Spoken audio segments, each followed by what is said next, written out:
Well, g'day everyone, and welcome to TopBetta's Melbourne Cup preview show. It's a pretty exciting time of year, and I guess for not many blokes more than you, Luke Murrell, it's a pretty great time because you've got two runners in the Melbourne Cup this year for Australian Bloodstock. Yeah, look, it's a completely different race for us normally. You know, most of the time we're sort of wanting a horse in the race just to win it. But there's a different feel about the Melbourne Cup, and for so many owners it means so much. And we've got two runners, but two chances. So absolutely. Have you ever had two runners before? No, not in the Melbourne Cup. We've only ever had three runners altogether. So this will be good. And Bijou was kind to one and not so much to the other. Yeah, well, three runners previously for one winner, so your strike rate's pretty good, and obviously with two chances this year. Let's go through them. The first one is Red Cardinal. You mentioned the barrier draw, not too kind. You've drawn 24, but Kieran McAvoy, your jockey, I think he's won it from 23 before, so you've got the right man on board. Yeah, look, he's this is probably one guy in Australia that's riding at his career best. It's Kieran at the moment, and look, he's just to show, and he's probably been doing that for 2 years. You know, his ride last year on Almandin was amazing, and Joe Moreira actually came out of 23 last year, and it's probably one of the best rides you'll ever see for a non-winning ride. Yeah, it was freakish. So yeah, look, Kieran's great, and everyone will know I'm a massive fan of Brent Avdulla, the gun, and he's probably the most consistent rider in Australia, week in, week out, and we all know he's pretty strong too. So yeah, I'm very pleased with the pilots we got on, and just need a little bit of luck with this track, the way it's sort of played Saturday. Yeah. If that can fare up, I think they're both really good chances. So just with Red Cardinal, he's obviously been at Werribee, and you've chosen not to have a clear-out run, or the blowout run if you like. What was behind that, and is he ready to go over 3,200? Yeah, look, I suppose for Australian people, it's obviously it's completely foreign. You know, you need a run ideally 7 days before the race, not 7 months. You know, and for a horse like him, he's by a side called Bijou, and typically they've always been hot horses and very flighty, and it's always in Europe it's sort of known that you space a Bijou sort of run. So he's pretty sensible for a Bijou. First up this year, he probably raced on what would be a heavy 20 here. We would never see as a testing track over in Germany. He won a Group 2, and he beat last year's Cardinal winner, who's probably the best wet tracker in Europe, and he beat him fairly convincingly, and that was first up. So the first up issue, just get that out of your head for this horse. And then the American run was really good. He came out of the race with a little issue with his foot, but that was all fine. And I suppose people are going to say, well, Marmelo's beating him in the Cardinal, but I think it's very important to stress that day the starting prices of both horses. He was $250 and Marmelo was $850, and going into that race, seriously, he looked like a pizza. He had welts that size all over his body, and unfortunately he had a lot of insects or bitey, midgy things that were they just destroyed him. And look, it wasn't ideal having to run him, but we needed the miles in his legs, and you can just tell the horse wasn't comfortable that day. And you can imagine if you had a strap or something rubbing you, it'd certainly upset you, and you wouldn't be there to do your best. So don't worry about that run. We've always been very confident with this horse. Didn't want to take the risk of busting him on a ridiculous firm Caulfield track. So, and I know Kieran, he's probably ridden him 3 times down there now. Can't believe how his wind is, how quickly his wind is, and just actually how good he feels. So fantastic, because you mentioned obviously the starting prices of the horses that day, but going into that race, he actually was the all-in favourite, I think, at that point for the Cup anyway. So definitely a horse of quality that might be a little bit of a forgotten player, but with the wide barrier, what are you going to do with him in the run? Is the plan just to ease him back and look to get a position? Yeah, look, I probably did about 4 hours yesterday on the race and trying to pull it apart and have a few options. Had a quick chat to Kieran yesterday, and for probably about an hour, and look, we're probably going to go in there with A, B and C, and that'll be all dependent on how this track plays. Okay. So if it plays like it did Saturday, well, it'd be basically useless to go there and go back to last, just simply for the fact they're not making any ground. The track's firm, and a lot of horses aren't going to let down, and if we're 15 off them, I'm fine that he can reel them in, but if the track is not playing to run on horses, well, we're going to have to do something a little bit different. And we've got a feeling he's the best horse in the race. On my ratings, he is. So if that means we have to ride him a bit ugly, well, we'll try that and be in it to win it type thing. Fantastic, all right. And the other horse that you do have is Big Duke. Now, he's a horse that at TopBetta our traders are particularly worried about. We are standing him to lose a packet on Tuesday.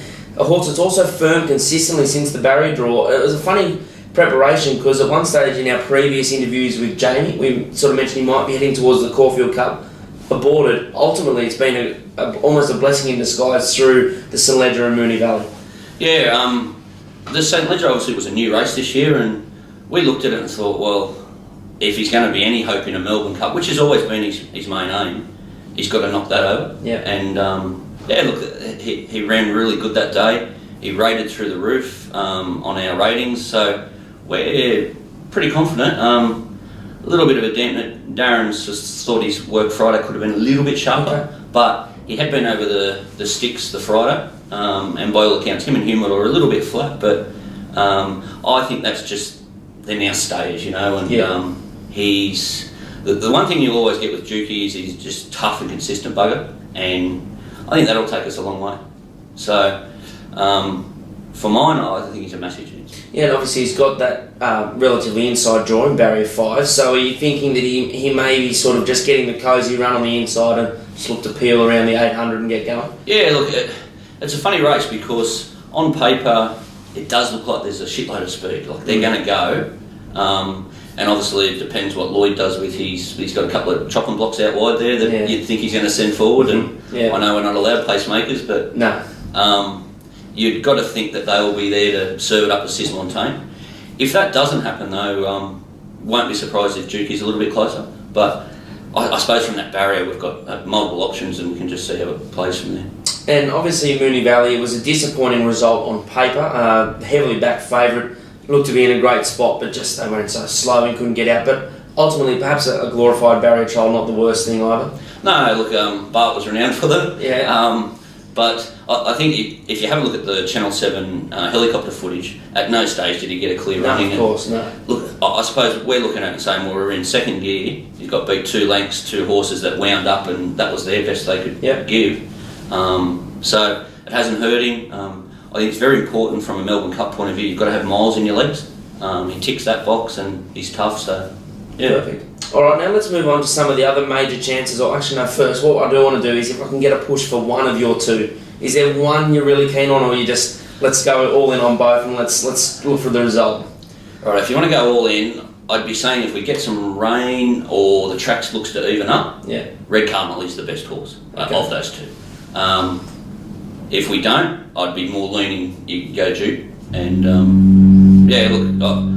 hand on my heart, without being owner, I honestly thought they'd both run top 5. Fantastic. And both winning chances. Alright, well, keeping all your owners happy there with that push, Luke. Now, let's look at some of the other main contenders. We'll start at the top of the market. Mello, he has been very, very well back since the barrier draw. $9 now with TopBetta. Caulfield Cup run, he's won the previous start in the pre-Kerguelen. It's all just sort of coming together. He looks on paper one of the ones, if you like. Yeah, he does. I think that's probably a reflection on the race this year. It sort of has dropped away. For mine, on his European stuff, he's a little bit too one-paced and down. Okay. So I know he was the eye catcher out of Caulfield Cup, but you've got to look at the facts there. The fence was on fire. 2,400 metre race, he sat on the fence the whole way. So he had the suck run the whole way. He pops out for 400 and he made some ground, but I think it's very telling past the post. He wasn't past boom time, he wasn't past single gaze, and they had a hell of a lot harder run than him.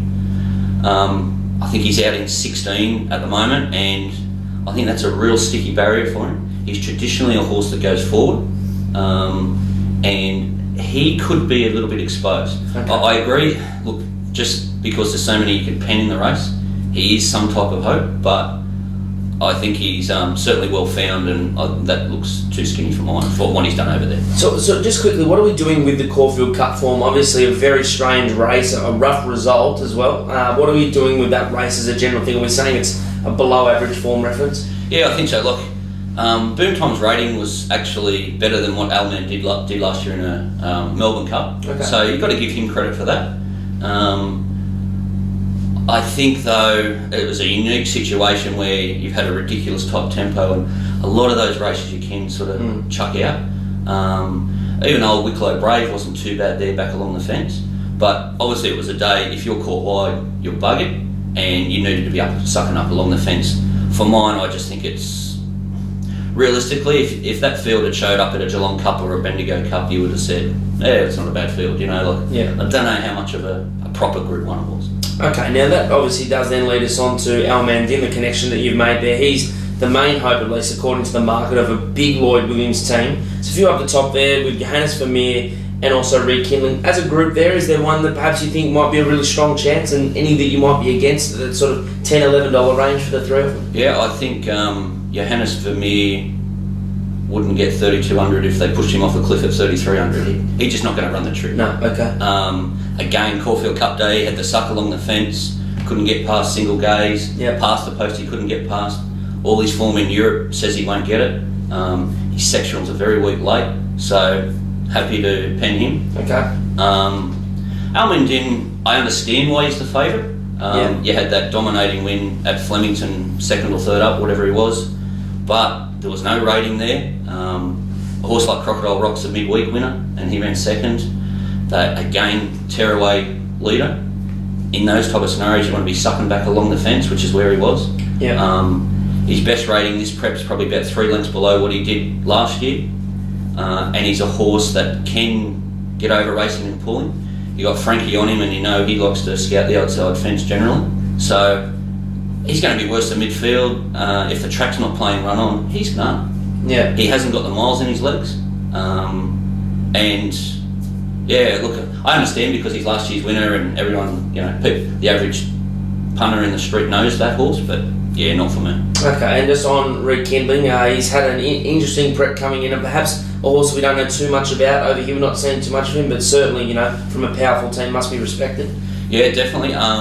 He's probably the only horse of Lloyd Williams that I think will run, possibly, he could have all of his run outside the top 10. He's probably the only one that I'd have some respect for. Okay. He's got about 17,000 metres in his legs, which is a huge plus, especially for a 3-year-old. He beat Wicklow Brave, and last year's Wicklow Brave, that would have been really strong form line. Not sure how Wicklow's going this year, but his last run in the Doncaster Cup was exceptional. It was a really strong field. The negative is he is a 3-year-old, and there's only someone that can keep going. Yeah. But look, I've probably got him a top 4 or 5 chance. He's some hope if he's there and thereabouts. Alright, now, a trainer that you have quite a lot to do with, Darren Weir, his major chance in the market at least is Humidor, coming off an enormous Cox Plate performance. One thing that struck me there was we often haven't seen horses making ground on wings late, and that's what he did, but suddenly now stepping up to the Cup trip must be a concern. Yeah, look, if he produces that type of run and runs the distance, it's all over, that everyone else will stay at home. He has got probably 4 lengths on the field. Okay. My big pop personally is he's had 3 goes at 2,400 and hasn't looked like the winner at any stage. His sire Teofilo, I think in Europe he might have a couple of poxy Group 2 wins over 2,400, but they're primarily sort of 1,800, 2,400 metre horses at the outside. So I just can't see him running the trip. You know, and there's obviously 2 of him. If he's pulling at any stage, he's just no hope of running the distance. But he's obviously the class horse. Okay, now obviously there's a huge field. We could go through them all forever, but they're the main chances at the top. We've also spoken about yours. Is there something else a little out wider in the market that you think really holds a good hope and is a potential betting prospect? Look, not as winning chances. I think we touched on Rekindling. I think he's sort of some hope on that last run. His other form I'm happy to throw out, but that last run was exceptional. Yeah. I do think he's got a very bendy knee action. I think he would love a bit of rain. If he got that, I wouldn't surprise me if some decent money come for him. Outside of that, you got a horse like Nikita, who, again, Scottish horse no one's heard of or whatnot. Normally E-ball form's rubbish, you know, but it ran close to a record this year, which was really interesting. And obviously last year's reference through Heartbreak City as well. Yeah, I suppose, yeah. But that horse, maybe he's a, you know, if you're playing your exotics, he's a top 4 top hope.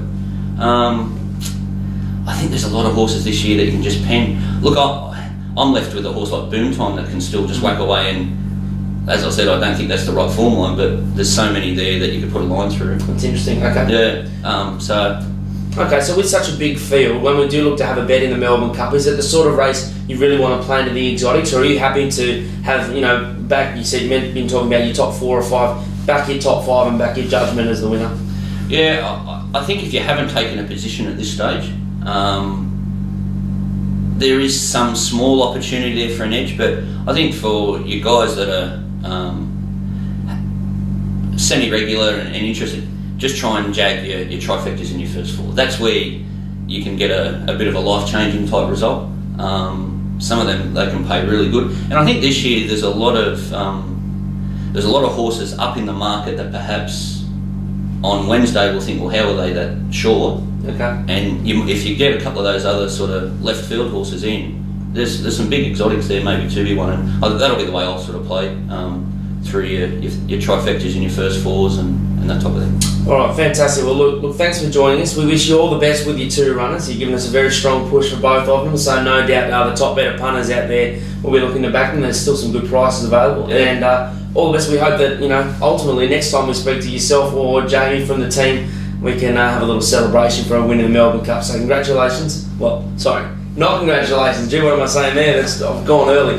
All the best, and we'll chat again soon. Yeah, appreciate it. Thanks very much. Thank you.